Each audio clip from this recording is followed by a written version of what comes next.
Hello students, this is Sasikant sir welcoming you again to the online classes. Today we are going to see the subject accounts, unit number 7. The name of chapter is dissolution of partnership.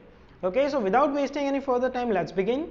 This is lecture number 40. If you have any kind of queries, you can contact me at thepioneergt@gmail.com.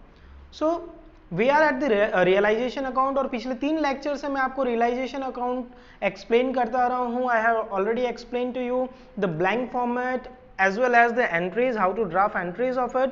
आज वापस से देखने वाले हैं कि realisation account जो है किस तरह से प्रिपेयर किया जाता है, just to know how to draft the journal entries. तो मैं ये बेसिक्स हैं, ये बेसिक जो है हर बार ऑलमोस्ट लेक्चर में कवर करना ज़रूरी है, क्योंकि कुछ बच्चे होंगे जो आज के दिन ही ये वीडियो ओपन कर रहे होंगे और उनके ऊपर से बाउंसर बॉल जाए. ये मेरे को नहीं लगता कि ये ज़्यादा सही रहेगा. सो रियलाइजेशन अकाउंट के डेबिट साइड में सारे असेट्स जो हैं वो क्लोज करके लाए जाते हैं. तो एंट्री दी जाती है realisation account debit to assets account. Similarly, all the liabilities and the provisions are close to the book value and that is credited to the realization account. और वहां पर एंट्री दी जाती है liabilities oblique provisions account debit to realization account.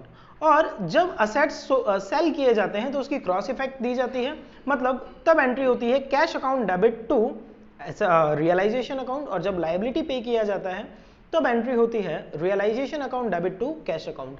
मुझे गले तक विश्वास है कि आपको ये क्लियर नहीं हुआ होगा, तो हम इसकी जर्नल एंट्रीज जरा देखते हैं. See I have taken illustration 1 from the book.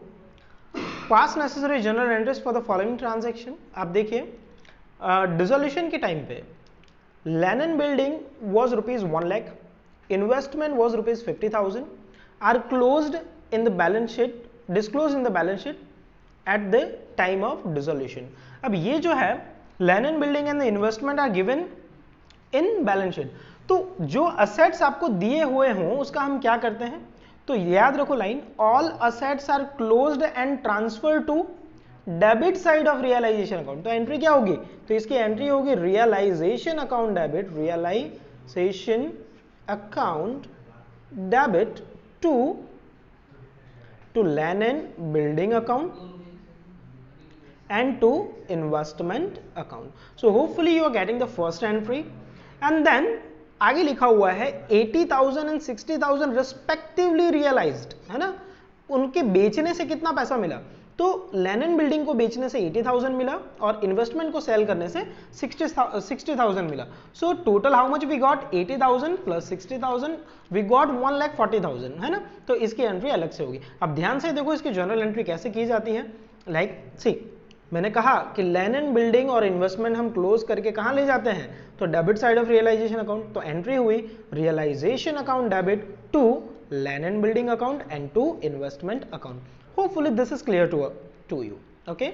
दूसरा, ये जो पैसे मिले तो कैश कम्स इन, 11 से हम रखते आ रहे हैं debit what comes in. So debit what comes in according to that rule, cash account debit with 1,40,000 to realisation account, क्योंकि अब वो जो असेट्स हैं वो रियलाइजेशन अकाउंट से निकाल करके दिए जा रहे हैं, ना कि इंडिविजुअल असेट्स दिए जा रहे हैं. मतलब जब सेल कर रहे हैं तो असेट्स का नाम नहीं आएगा.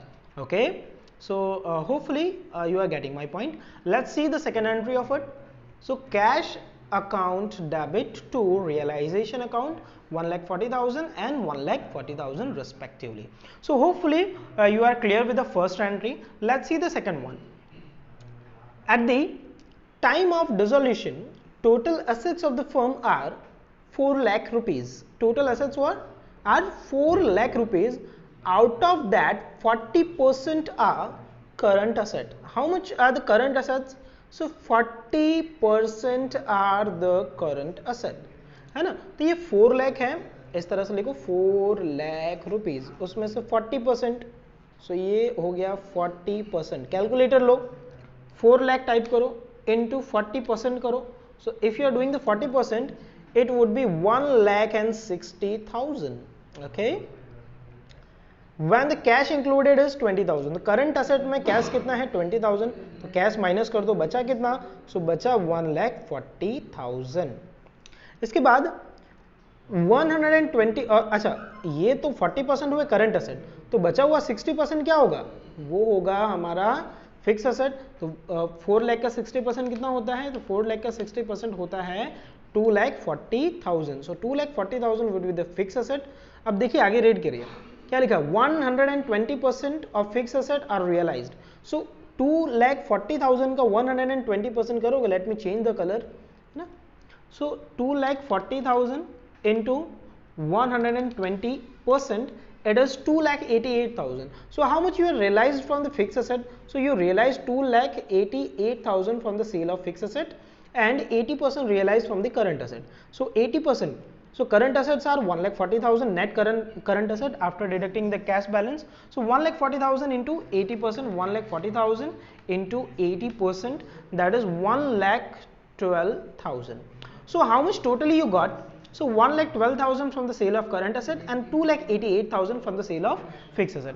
Now अब एंट्री क्या करनी है, तो एंट्री ये करनी है ना बेटा जी, एंट्री ये करनी है कि आपको सबसे पहले ये देखना है कि हमारे पास बैलेंस शीट में क्या क्या था। सो बैलेंस शीट में हमारे पास करंट असेट थे 140 और फिक्स असेट्स है 240। तो इसकी जनरल एंट्री क्या होगी, सो इसकी जनरल एंट्री होगी all the assets are close and transfer to the debit side of realisation account. So entry would be realisation account debit to current asset account 1,40,000 to fix asset account 2,40,000। Similarly जब आपको पैसा मिलेगा तो पैसा मिलता है तो कैश कम्स इन, तो कैश आ रहा है तो टोटल कितना मिला, so total 1,12,000 and 2,88,000, 1,12,000 plus 2,88,000, so the answer is 4 lakh. So 4 lakh you got, so entry होगी cash account debit 4 lakh to realisation account. अब इसकी एकदम क्लियर प्रिंट में आंसर देख लेते हैं। सेम द टोटल असेट्स हुआ 4 लाख, उसमें से 40% था करंट असेट, बचा हुआ फिक्स असेट। इस 160 में से 20,000 तो हो गया कैश, उसको निकाल के साइड में करो, ठीक है। 1,40,000 बचा हमारा, तो ये 1,40,000 का 80% रियलाइज हमको मिला 1,12,000 रुपये, और यहाँ पर मिला 120% 2,88,000। सो टोटल हमें इतना पैसा मिला। अब इसके जनरल एंट्रीज देख लीजिए। So journal entries would be, पहले क्लोज करेंगे और ट्रांसफर करेंगे। So realization account debit to fix asset account 2,40,000 and to current asset account 1,40,000। Total इसका हो गया, इसका टोटल हो गया 3,80,000। पैसा मिला 4 लाख, तो cash account, cash oblique bank account debit 4 lakh to realisation account 4 lakh. So that is my second entry. So hopefully you are getting this, okay? So without wasting any further time, let's move to the next one. That is the question number 3 of illustration 1. At the time of dissolution of firm, the value of machinery was 70,000. Value of machinery was 70,000. It is taken by a partner for rupees 78,000. तो पहले तो ये समझ लो कि वो machine जो है ना वो बुक में था, तो बुक में कितना था 70,000। तो पहला काम हमारा ये बनता है उस मशीन को क्लोज करके रियलाइजेशन अकाउंट के डेबिट साइड में ट्रांसफर करना। तो ट्रांसफर करेंगे तो एंट्री क्या होगी, एंट्री होगी realisation account debit to machinery account. ये एंट्री देने के बाद अब आपको पैसा मिलेगा, लेकिन यहाँ पैसा मिल नहीं रहा है, वो मशीन कोई लेकर के चला गया। कौन लेकर के गया, तो वो मशीन लेकर के गया एक पार्टनर, कितने रुपए में, 78,000 में।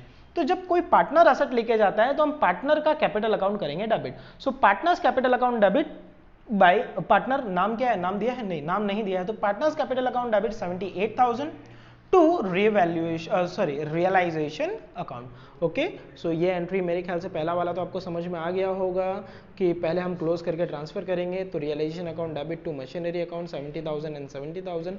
देन जब पार्टनर लेकर के चला जाएगा तो एंट्री होगी partners capital account debit 78,000 to realisation account. अच्छा, नरेशन लिखना कंपलसरी है, तो नरेशन क्या आएगा, being at the time of dissolution partner taken the machine for rupees 78,000। So hopefully you are getting it, okay. So this is the number 4।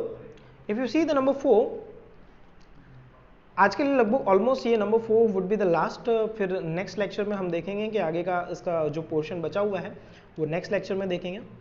से dissolution expense of the firm is 20,000। Okay, तो कभी भी ध्यान रखना dissolution expense ना हमेशा debit किया, but obvious है एक्सपेंस है डेबिट करोगे, कहाँ डेबिट करोगे, तो रियलाइजेशन अकाउंट में। सो इसकी एंट्री होगी realisation account debit, realisation account debit 20,000 to dissolution to cash account, क्योंकि कैश पे किया जाता है, कहीं पे भी डिसोल्यूशन का नाम नहीं आता 20,000। तो इसकी एंट्री देख लीजिए, realisation account debit, realisation account debit to cash and bank account 20,000। So hopefully आपका ये समझ में आ गया होगा, ये जो 4 टॉपिक मैंने चलाए आपको यही करना है, इतना ही करना है। अगर इतना समझ में आ गया है सो आज का मेरा लेक्चर जो है वो वर्थ पेइंग है। इसके बाद के लेक्चर में हम इसी इलस्ट्रेशन के आगे के जो टॉपिक्स हैं वो देखने वाले हैं। तो आज के लिए इतना ही। Thank you for listening, bye bye, stay home and stay safe.